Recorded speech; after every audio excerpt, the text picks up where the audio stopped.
Cool. All right, guys, it's the Dave here one more time with another video. I'm sitting here with Gabe. Today we're going to be talking about the law of trade-offs from the 15 Laws of Invaluable Growth by John Maxwell. And this is a very important one, I think, because unless you're willing to let go of the way things were, you're never really going to embrace the future that you can have. And so Gabe's going to help me talk about some of that stuff. I'm going to ask him some questions. What's been going on, dude? We haven't talked in quite a while. How have you been? Been great. These last, especially these last 5-6 years have been wonderful. I got to, when the word of God, it says that he can restore all. It definitely, he can make up for lost time. And, he's really restored what I've lost, and definitely and gained everything back like almost 100-fold, and Wow. it's been wonderful. A couple of things that have been going in my life is just turning to the Word of God, and that's really what's helped me a lot. And also we do Bible studies. We're involved in the church very much with different ministries, and we also do a marriage Bible study as well here in our home. And we just several different things that we do and are involved with, and helping with people and the relationships. And so it's been a very big blessing. That's awesome. That's wonderful. Okay, so I just got a couple of questions here. The first one is, can you remember a time in your life where you knew you were in a dark place and you knew that the way that you were living was bad for you, but you just couldn't get free? Can you tell me a little bit about something like that? Well, yes, there's many times. Right. And it's funny you mentioned that, and we a lot of times we find ourselves in these ruts, and sometimes we can get ourselves out of it, or sometimes we realize we get stuck in them, and sometimes we don't, and sometimes we feel like the rut is where we belong at times, because it becomes so much a part of us that you just accept it the way it is, and you think that this is a part of your life, and it's just that's the definition of life. And that's that's one of the things, is that you can believe that lie and stay in that lie. But one of those times for me was when I returned back from Iraq, and when we were deployed, we only had 3 days to handle our affairs and be ready for war, and we had to drop everything. And so that wasn't such a hard deal that we did to doing that. But when we returned, we didn't see it right away, but we realized, hey, something happened. I'm not the same. Obviously, nothing's the same, when we left, and we come back, and it's like our world was flipped upside down. And it's like from, I was going to school, and they told me when I left, oh yeah, you can come back and no problem, you can pick up where you left off. I come back, no, didn't happen like that. Oh, well, you need to pay off this debt in order to start a new class. And I'm like, hey, that's not what y'all told me. Right. With the job, they were supposed to reserve the job, and it wasn't reserved. And it's like things like that over and over, like let down after let down after let down. And it's like, and it's like the crashing waves, it crashes on you. You're like, I don't know if you've ever been in the ocean or anybody, but when those waves are hitting, it's like you get a good one, and then it's like, and then another one comes, and then you're like, what? like, geez, and then the ocean pulls you in, and it's like, hey, give me a break here. Right. And, it was something similar to that, and so the problem was that I continued in that cycle. I never broke free from it. And we do a lot. I realize that people in general do that quite often. They realize they're in a jam, and or they're holding on to a hurt, and they don't want to let go of it. And it's not that they don't want to let go of it, it's just they don't know how. And that was similar to what I was dealing with. Is I didn't know how to let go of these things, and how to move forward. I didn't realize I was dragging a big weight over my shoulders and pulling, and it was definitely slowing me down, and it was also not allowing me to move forward because I couldn't get past it. And those are, but it was one of those things that I realized that whatever I experienced and experience coming back, I had a little bit of trouble getting past it. And of course, there was things before that as well that accumulated to this big time in my life where I hit a hard spot, and where I finally realized, hey, there's got to be more than life than this. I mean, and and that's when God came into my life. I started seeking out help to help with some of this, because I said that this can't keep on going on. This uh, and then I started realizing my value in it was kind of an awakening, that I say that there's these lies in your life that you can believe, because the enemy, he's a liar.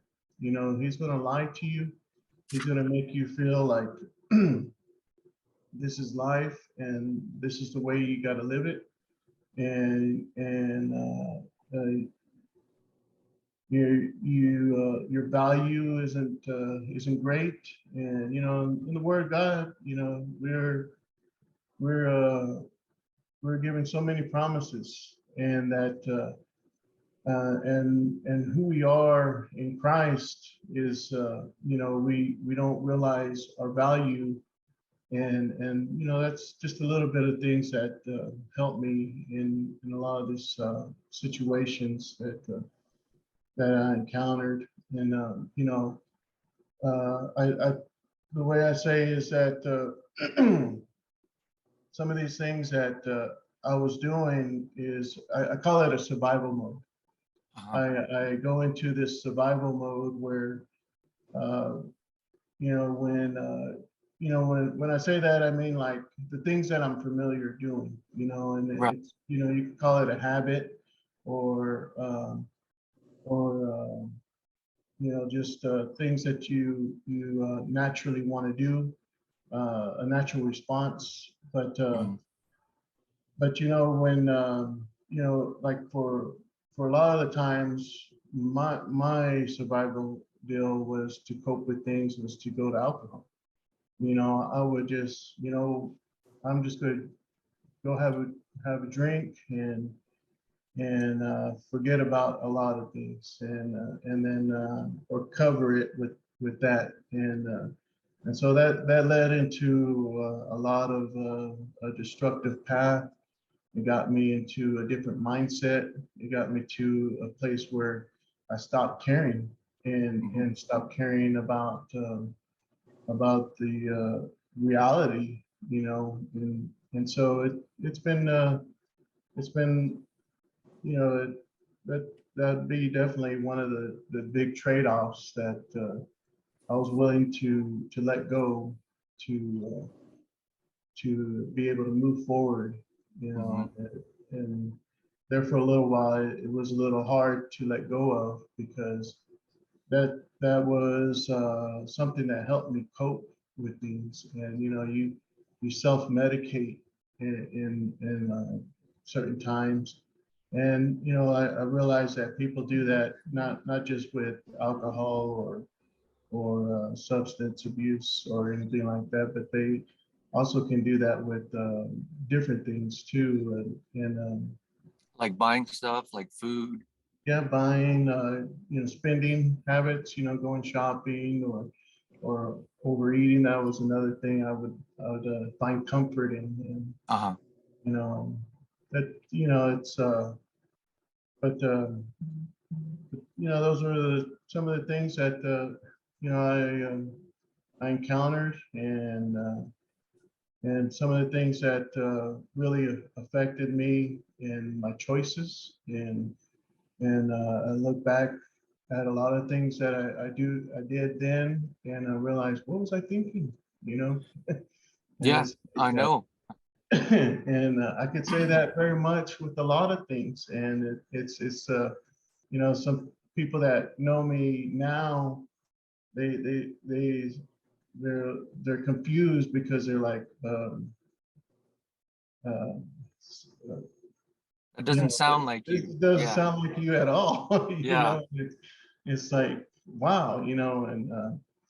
And so, you know, it's you know, we can all find ourselves in those kind of places at times. And you know, you know, some are more extreme than others, but for the majority, it's somewhere similar. You know, we Mhm.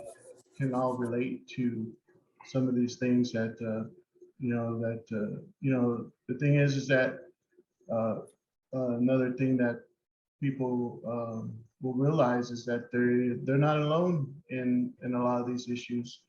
A Mhm. lot of us have a lot of the same similar issues, maybe different levels, but everybody's dealing with some kind of battle. Right. And then there is an answer of how to get out. And you know, it depends on where you're going to choose to look for that answer. Right. And it's are you going to look for an answer instead of not looking for one? You know, Or just stay in the same path that you've yes, been because that's what's comfortable. Because people yes, don't like to, that's the whole problem of letting go, is that they don't want to let go because they're scared of what could come afterward.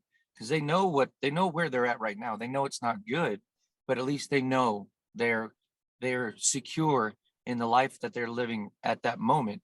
And the fear is, if I let this go, it could get worse. It could get worse. So I'm just going to stay right here where I know it hurts, but I know what's happening. And so when you make that decision to go ahead and let go of the things that are comfortable, you open yourself up to the opportunity to live a better life. But you have to make that choice. You have to make that choice to let go. So in your experiences, when was there like a day that you decided that you wanted better, or an event that happened, or maybe your wife just said, hey, this is the way it's going to be? Because that's the way it worked for me. My wife just said, this is the way it's going to be, and that made me change. So kind of tell me when or what event helped you to go ahead and say enough is enough. well, you know, David, the word it says that when you find a good wife, you find a good thing. So I believe you found a great thing there. uh, you know, wives are definitely a blessing in their life. For me, it was when I found out my daughter, you know, was you know, at the time, um, I found out she was coming, and Yeah. so I was about to be a father. And you know, it's crazy that there's times that, you know, when it comes to ourselves, we're okay with our life being a certain way. Like, you know, when people ask, how you doing? Oh, I'm all right, you know, and I'll be okay. You know, when you're going through things, I'll be okay. And I find out that that's not a good thing. Right. Yes, but why be okay? Why not be wonderful? Why not be amazing? Why settle? Mhm. And so when I found out my daughter was coming, uh, I was like, I need to step up my game. I'm about to be a father, Right. and I don't want her to see me like this, I didn't want to be, my father, he wasn't really around. He passed away when I was a young age too, so I didn't really get to know him. And Mhm. I didn't want to live that same legacy anymore. I Right. wanted to. That's what helped me want to break those cycles. And we find ourselves in these cycles in life, and there's struggles, and we keep on finding ourselves in these struggles and in these cycles. But how do we break them? And the thing is, you got to start asking you some questions like, what am I doing? Why does this keep on happening? The definition of insanity, right? It's Mhm. doing the same thing over and over, expecting a different result. And that Right. was me. It was like I kept on repeating the cycle, and it's like, and I was literally thinking it was going to be different. And Right. I was asking myself, why does this keep on happening? And I'm Right. like, well, duh. I look back at it now, like, if I had a time machine, I would just slap myself. It, Yeah, because but we go through these things because the Bible says we're stiff-necked. We're stiff-necked people, and we don't want to turn our head to God. And so it's very similar in these situations. We don't want to listen. That's why in the Bible says that this is for people that have ears to hear and eyes to see. And before I would just kind of brush through that, and now I realize, oh, okay, that's why it makes sense. Yeah. it makes sense now, because Yeah. yeah, I definitely didn't have ears to hear and eyes to see at the time, and that's why when I would read the Bible, it didn't really make sense to me, or it didn't really sink in. I didn't know what it was talking about. I had trouble, understanding what exactly is going on here. And now I feel like I have a better understanding of that. Right. And so um, when I realized she was coming, and when she was born and brought in this world, it was very touching, and I go back to saying, a lot of us can get to where we're more willing to do for others than for ourselves. But Right. what really stuck with me when I was a firefighter was that it really stuck with me is that you cannot save anybody if you're dead. So Right. you would do nobody good if you're not a quality kind of person where you're only going to save as much as you are worth. And so if I'm out of shape as a firefighter, well, I'm not going to be able to carry somebody out. So Right. that will push you to want to get in shape, want to do these things. So that was the other thing that helped me is that, hey, it was a reality check in some senses. Like I looked all around and said, man, what's up with my life? Because Right. this is a big mess, and me too. And I had at the time had gotten diabetes, Uh, and that was another thing that came into the family. That it was generational. We mhm. call them generational curses. Right. And so you can what are you gonna do to break free from that? Is it generational? And it's another lie. You can you choose to accept that? And I chose not to accept that. I Right. said, no, that's false. I know that's, I don't have to live that life. And so instead of the doctor just prescribing me the medicines, I said, how do I overcome this? And he just kind of laughed and he goes, well, brother, uh, lose 50 pounds and then we'll start talking. Uh-huh. Like, 50 pounds. All right. And I said, you know what? All right. And so I come back 3 months later and I lost 60 pounds. Oh, wow. And he got the chart and he was like looking at me, looking at the chart and just like really puzzled. And I'm Uh-huh. like, what's going on? Came back. One of the nurses came back. And I was like, what's going on?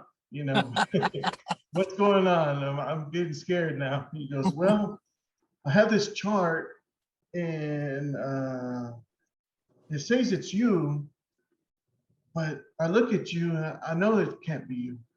Uh-huh. And I was like, and I told him, well, do you remember a conversation you had with me that if I lost 50 pounds and you could talk to me about overcoming this and then we can figure out a plan on how to get off being a diabetic. And he goes, oh yeah, I remember. And he goes, man, you made a complete 360. He said you made a complete change. I've never in my career seen something like this. And he Uh-huh. said, you have levels that I wish I had. And Oh, I was wow. like, wow. And so it's just stuff like that, that you can believe what people say, or you can choose to take what people are going to tell you. But at the end, you got to realize, what does God say about me? Mhm. Have? What does He say about my life? And choose to follow that voice instead of the world's voice. Right. That's awesome, dude. Wow. So knowing that you had all that stuff that you had to deal with, and then you went ahead and made that change, and you changed your life, and you're doing better now. Like, tell me the quality of life that you have now versus the way things were back then.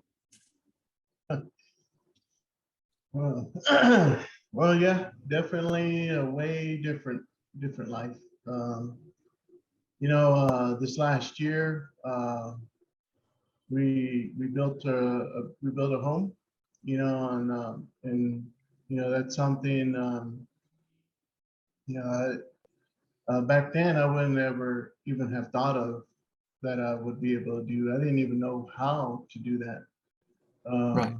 more or less, and to be able to build a custom home at that, and the way I want it, not just a floor plan, that is given to you, but the way I want it to be, Right. and to help design it and to create it the way it needed to be created, was something that I could never imagine, being an option. Um, being able to be a mentor to people as well. People asking me for advice when, instead of saying, "Hey, I don't want to be like that guy," Right. That's and a complete change. Yeah. it's a yeah, complete change. Just you know, you know, we have a wonderful marriage, and throughout my life, I would go through relationship over relationship, and it was destructive relationships, and I know Yeah. I and remember. and so to very high extremes, and to where to now I couldn't ask for a better wife. She's so wonderful. She you know especially in the walk that I am in faith, uh, not most women wouldn't go, uh, you know, be able to, endure in that process, and be willing to be committed and be supportive. Right. She's definitely a wife that helps build me up, and you know, instead of tearing me down, and she believes in me, Mhm. and she is, like I said before, when the Bible says it's a good thing, and it's definitely one of those that, it's not like the world says, oh, there's your ball and chain, or Uh-huh. there's a Mexican song that says like she's stuck to you like gum, and Right. there's your gum, she's there. um it's but again, it's a wonderful thing. It's wonderful um that she you know also, just knowing more, and growing more in the word is another thing that's I'm way different place than I was back then.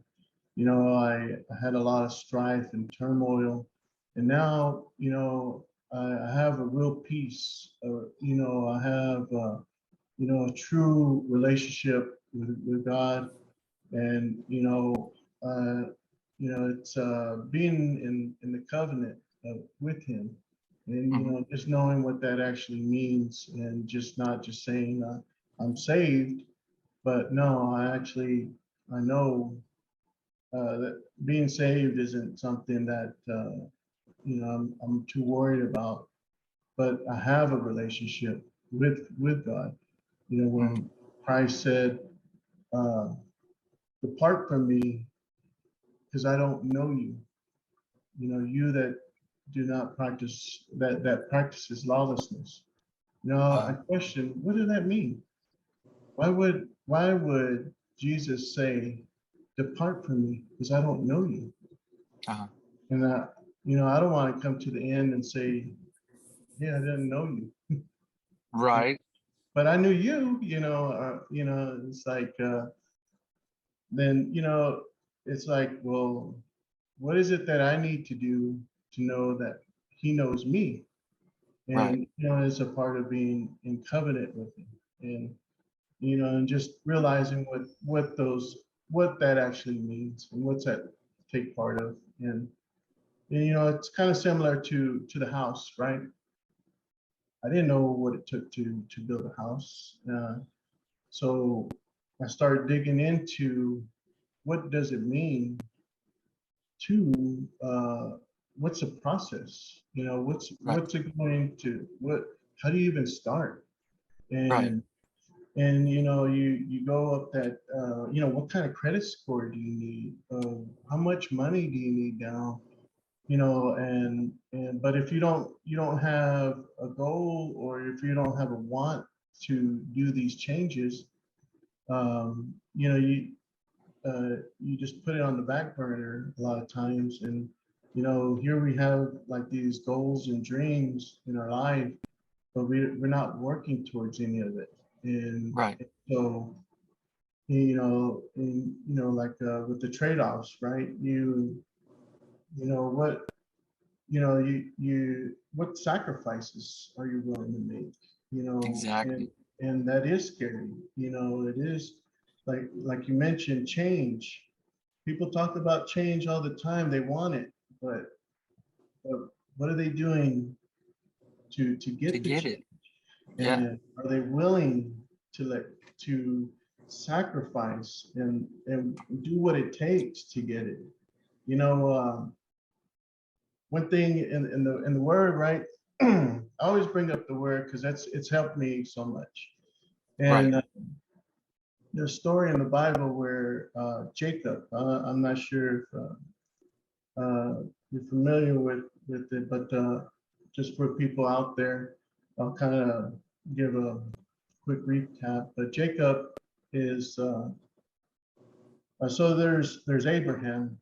Abraham is considered the father of the faith, and he had a son named Isaac, which Isaac was a son that was promised to him. Abraham had Isaac when he was 100 years old. Wow. And imagine having a little baby at 100. Yeah. And so Isaac grew up and had a kid, and he had a son, two sons, and they're twins. One was Esau, and the other one was Jacob. And so when Jacob was born, Esau came out first, and Jacob came out, and they said that he was holding the heel of his brother, and it's because his brother was going, he didn't want his brother to crush him with his foot, crush his head with his foot. So Jacob is similar to a lot of us. Thing is Jacob, his name means trickster, all right, and so his name is kind of like we could see our life. Jacob kind of got the raw end of the deal. The life. He's kind of like the underdog. He kind of gets where people are always like taking advantage of him, and so he kind of creates a system of how to I'm going to get them before they get me, kind of deal. Right. And I call those things survival modes.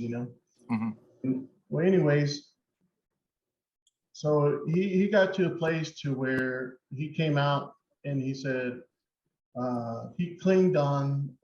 It says that he clinged on to the angel of God, clinged on to him and wrestled with him, and he held on to him and told him, "I'm not going to let you go until you bless me." And so he wrestled with him, and then finally he said, I'm not going to let you go until you bless me. And so that's when he dislocated his hip. The angel did dislocated his hip, and he said, "Okay, since since Jacob, you have wrestled with God and man, he goes, I will bless you, but you will no longer be Jacob. You will be called Israel. And to be Israel is to be an overcomer. So you're no longer the trickster. You're no longer the guy that's in survival mode. You're an overcomer now." And so he tells them, but what it took was for him to cling on to God and not let go until you get that answer. And that's how we ought to be. We ought to hold on to the word, learn it until we get our breakthrough, and just keep on holding on to it until God blesses us, and not depart from it. And you just cling on to it. And in the process, he dislocated his hip, and he never walked the same. And so that's kind of like for myself too. I can never walk the same, knowing the things I do now. It's something definitely that being able to hold on to God's word until you have that answer, and that it's a good thing. There's something there that is needed, that has helped many people, many generations, and you search it out until you find that answer, until God does bless you, and it'll definitely change the way you walk. Right. See, that's great, because now you have purpose now. Instead of feeling, lost and unsure and just living day to day, you have purpose now. You go and you do things, and you've got the things that you're doing at the church and your mentorships and stuff. You wouldn't have thought you would be the person that you are now, 15 years ago. But you made those choices. You said, this is not the life I want anymore. And now you're living the life that you love. I mean, you're living the dream, like pretty much living the dream. You have the wonderful relationship, your life's going great, but it took you to let go of the things, that the habits and the way that you were living before. You had to let all that go. But when you did, the good, the positive came out, and so now everything's like wonderful. That's wild the way that works, right? Yes, sir. Yeah, it's, like say, you realize the things that we held on to, and it's the things that we thought were helping us. I gotta have, growing up, you know, people, you can have the family saying we're survivors.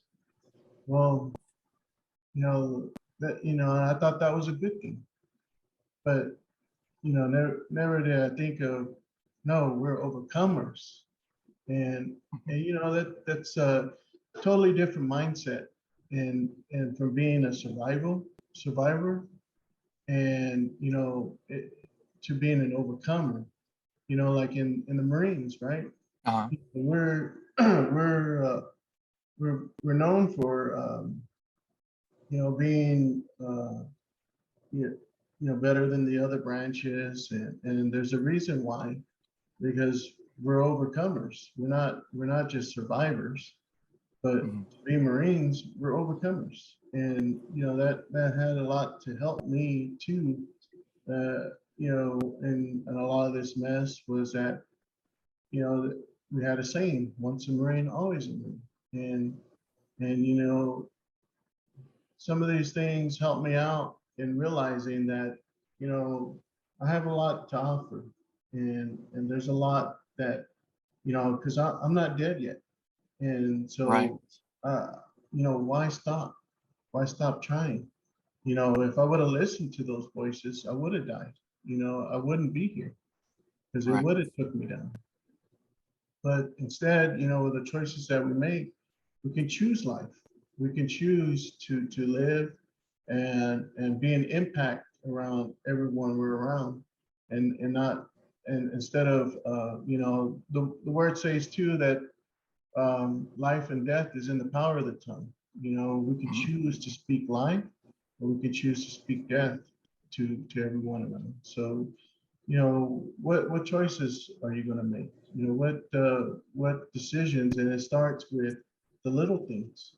And once you start with the little things, it'll become easier and easier, to work out with the bigger things. And like in the military, right? We went to Mhm. boot camp. If we would have done the crucible at day one, probably would have really felt Yeah, some we pain, wouldn't have made it. and Yeah. climb that mountain, and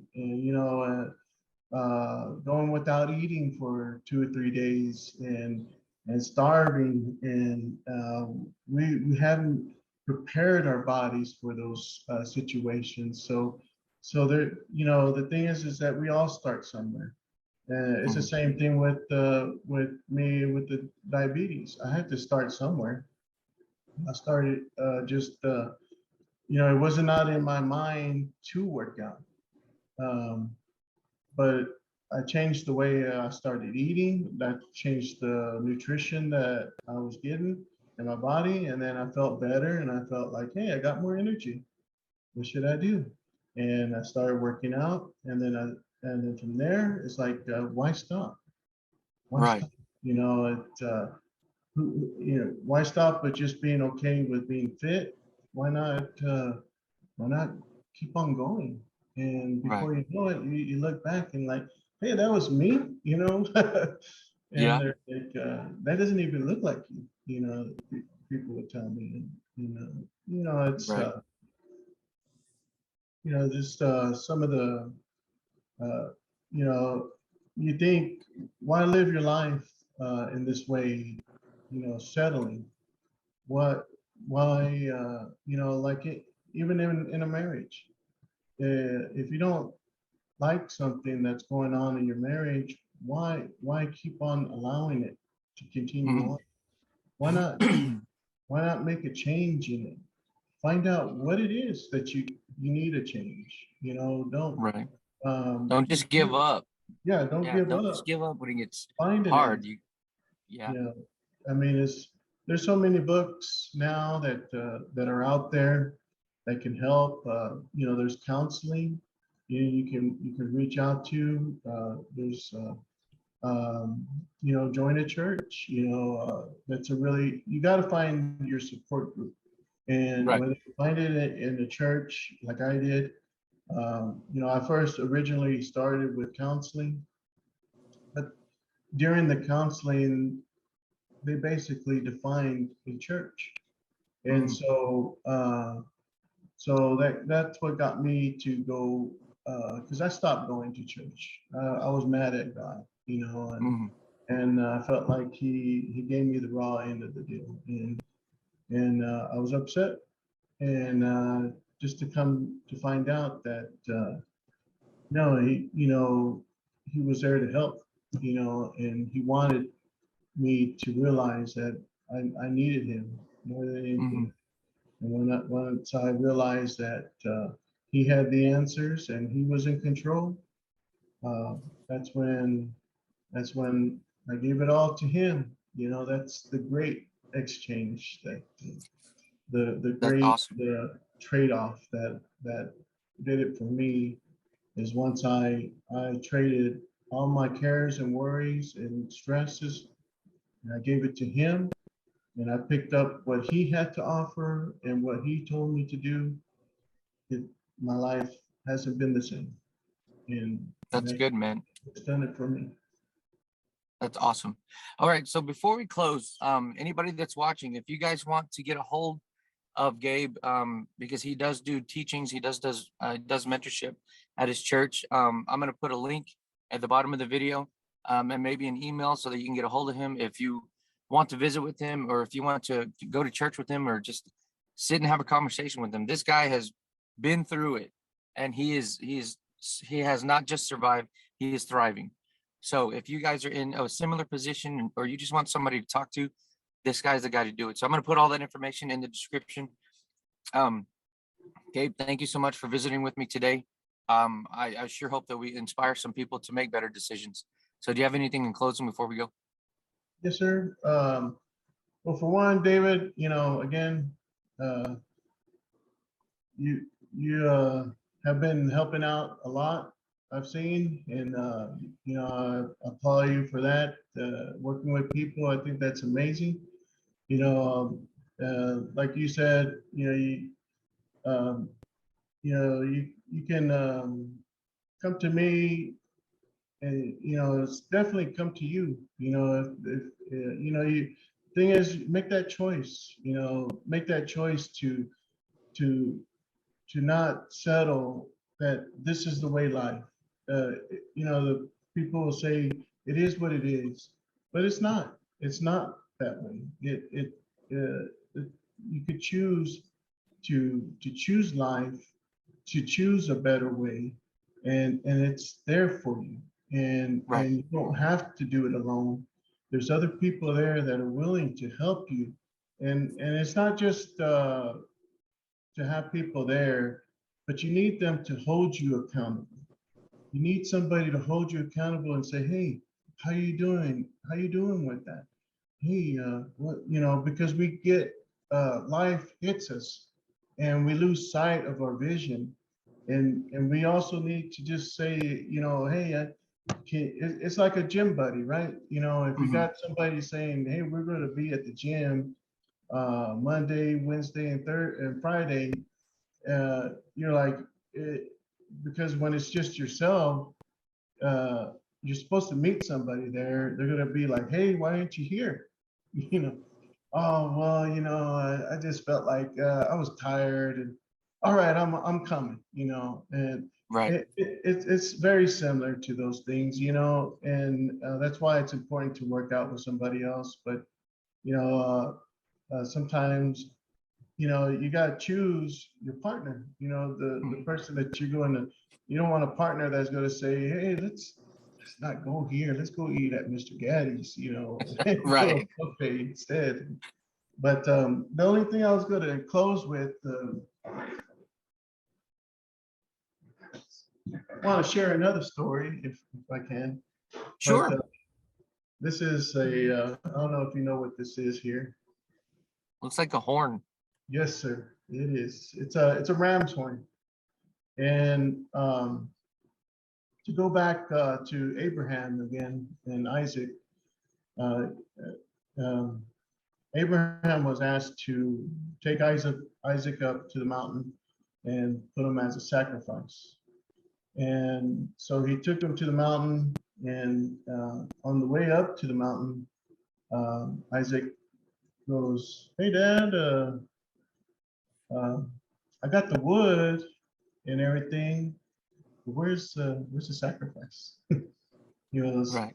Abraham said, "God will provide." And he was like, "Okay." So they get up there, and so he tells Abraham, "Well, you're it," and basically, I'm Right. paraphrasing, right? Right. And so he lays him down and binds him. And right before he was going to sacrifice him, it said the angel of God came down and and told him, "Okay, Abraham, stop. Uh, Now I know you will do what I ask you to do. Now I Mhm. know you mean business." Right. And he said, uh, he said, "Here is a ram that's stuck in the thicket, in the bush by his horn. Use him as a sacrifice." And what this is it's a ram's horn, and we blow it because it's a reminder of that situation there. It's in Genesis 22:13, Mhm. and you can it's a reminder to let you know that God provides. He will always provide for you. He fights our battles too, and all we have to do is depend on him. You know, let go of the ways of this world and what we do know, what's been passed on from generation to generation, traditions, and pick up the way he wants us to live life, not the way Mhm. the world is going to say how to live it, not the way the world defines success, but the way God defines what's successful. And and when you blow it, it's also a spiritual awakening. It's to wake Mhm. up because at the end time, Jesus is going to come and blow the trumpet, and it's going to be at the end where he comes for his people. And Mhm. so we want to be able to know what that sound is and what it represents, and it's also time to wake up, everybody. Right.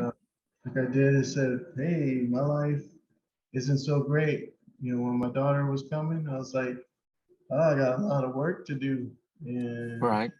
and it's but choose that, choose to be willing to make the change, be willing to break these cycles, be willing to let go of all of this and be like Christ, where he did the exchange. He took he took sin for us. He was willing to do that because he loved us. Right.